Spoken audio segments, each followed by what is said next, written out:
How are we, everybody? You're very welcome along to tonight's Anfield Agenda News Roundup video. I'm sure there's loads of people right now watching Paddy Pimblett and Molly fighting in the UFC, but I hope you come back to this video later on and give it a watch. We will be talking about midfielders today and three players who've been linked with Liverpool. I'll be asking you guys for your opinions as always. Do drop a like on the video. Please do hit that subscribe button if you haven't done so. And don't forget, this season, if you want to catch Anfield Agenda live, the only place to do so is on Twitch. And our Twitch channel link is in the description of the video right below.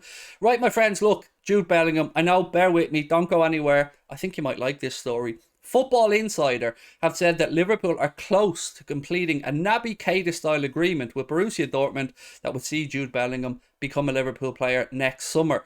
Interested? I know I certainly am. I don't know if this story is true or not. You know, you always take all these transfer stories with a pinch of salt. And again, you would ask yourself, is it in their interest if Jude Bellingham signs a pre-contract agreement or they agree a deal with Liverpool ahead of next summer? I guess I don't know. But it wasn't in Leipzig interest either, and we still managed to find a way to do that with Naby Keita. So if there is a deal to be done that gets Jude Bellingham's signature sorted now, ready for next summer. And look, bear in mind, I'm fully convinced no matter what happens, we see Bellingham next summer. As I said to you guys before, the information that I was given many months back leaves me in no doubt that Bellingham's going to be a Liverpool player. But if it could be done now, it would ease everybody's minds, and it would again stop the possibility of a PSG or a Real Madrid maybe coming in with silly money that maybe Borussia Dortmund just couldn't turn down. So look, if it's true, and it's a big if, brilliant, happy days. We've got a World Cup year coming up. Bellingham would then be able to stay focused at Borussia Dortmund, go as far as they can in the Champions League, maybe push Bayern in the Bundesliga, and then of course in November time go off to the World Cup with Gareth Southgate, come back, January window, we wouldn't be stressing, we'd be all grand, and I like it. Now, from a Borussia Dortmund side, you might not see the best of Bellingham. You know, players want to give 100% all the time, players are as honest as the day is long, but ultimately, I do have these doubts myself, and it would be the same for Naby Keita, the same for Origi and all these other players who we brought in having agreed deals before. You kind of wonder, like what I said about Mohamed Salah when he was potentially going to finish the season with Liverpool and move on elsewhere. Thankfully, he signs a new deal and we're all happy. But I said the same thing. You wonder, would he go in 50-50 challenges, 100%? Would he go in and give us all? I'm sure Bellingham probably would. I'm sure in his mind he probably would. But I've got to be really honest with you. I also don't care if he doesn't, because if he's going to be a Liverpool player next year, I'm grand either way. As long as he arrives safe and sound, I'd have no problem with it. Now, they haven't said any type of a fee in this particular story. It's believed that Dortmund's asking price for Jude Bellingham next summer will be around €120 million, which I think equates to just over £100 million, maybe 103, £104 million, which is a lot of money.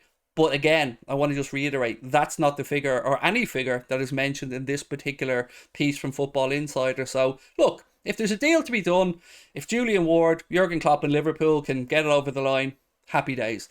One thing I will remind people is, you often see with other managers, Eric Ten Hag as an example, or even Antonio Conte, they often look back to players that they've worked with when they go to new clubs because they believe they can trust them and because they've already got a relationship with certain players.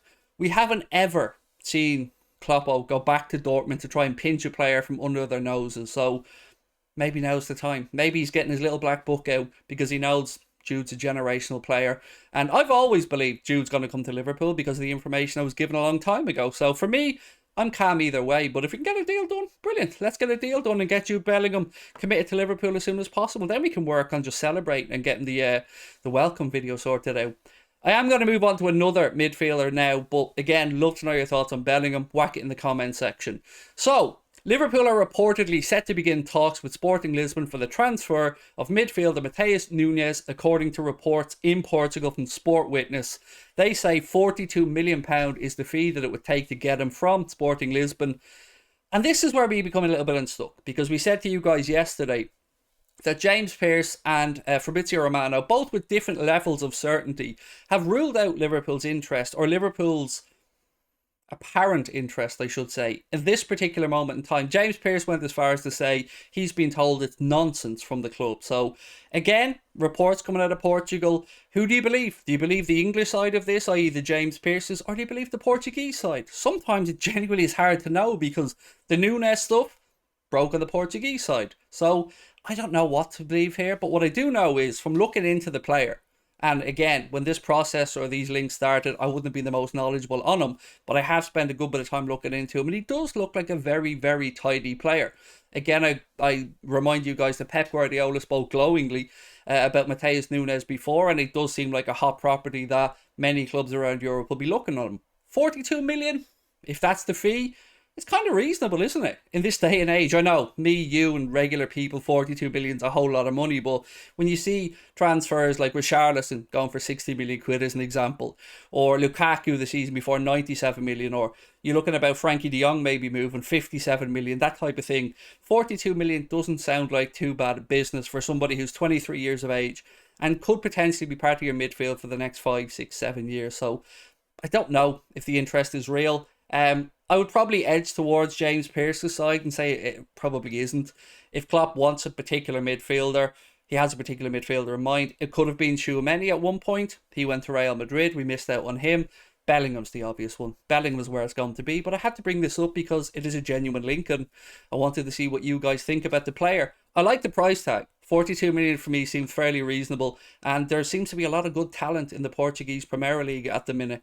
I'm going to move on to the last one now, and one that really hasn't seen many links from Liverpool to the player, but I know myself and other Liverpool fans, I think I've seen Paddy Pimblett drop his name as well recently, and that is Nicolo Barella from Inter Milan. Now, the reason I bring up Barella is because he's been linked today with Antonio Conte and Spurs, which, again, having worked with him at Inter Milan or having worked in Italy for an extended period of time and having great contacts there, will know all about Barella.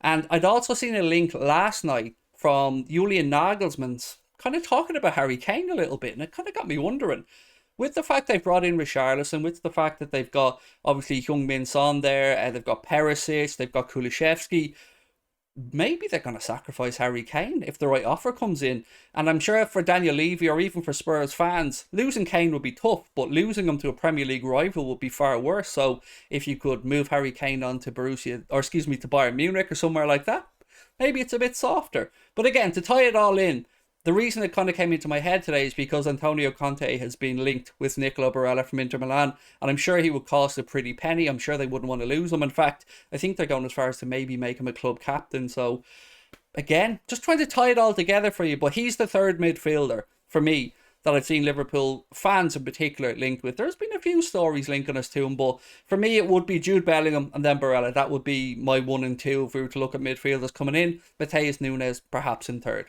That's pretty much where we are, my friends. Short and sweet one tonight, but again, it's just around the midfield situation. Whatever we say, the links are still there. So even if Kloppo was saying that potentially we're going into the season as we are, I still think there might be a twist or two to go in the Alex Oxlade-Chamberlain story, particularly of West Ham having lost out on Jesse Lingard, who went to Nottingham Forest. So that's where we are. Have yourselves a wonderful Saturday evening. Let me know your thoughts on if you think Bellingham could be signing a pre-contract, or I don't know if you want to call it a pre-contract, an agreement with Dortmund for next summer. Do you like Barella? And have you watched much of Matias Nez? Thank you for your time as always. Drop a like on the video, hit that subscribe button, and I will talk to you very soon. Take care, enjoy your weekend. Lots of love.